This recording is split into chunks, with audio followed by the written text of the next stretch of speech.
Viewers अस्सलाम वालेकुम। इस वीडियो में मैं आपको MS एक्सेल की शॉर्टकट कीज़ के बारे में बताऊंगा।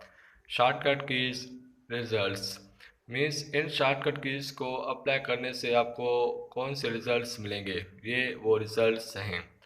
CTRL जिसका फुल फॉर्म है कंट्रोल। CTRL एक बटन होता है कीबोर्ड में।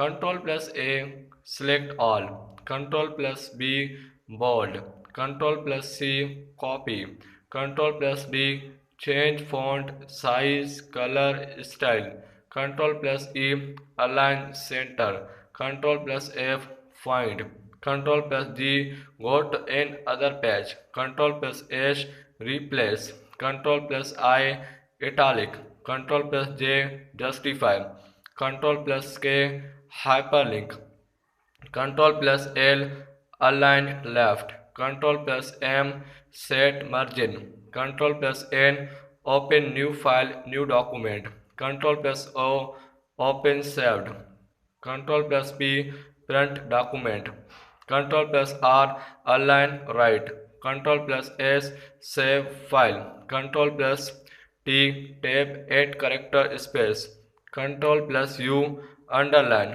Ctrl+V paste, Ctrl+W close window, Ctrl+Y redo, Ctrl+Z undo, Shift+F7 open dictionary, Alt+F4 close window close document, Shift+- subscript, Shift++ superscript।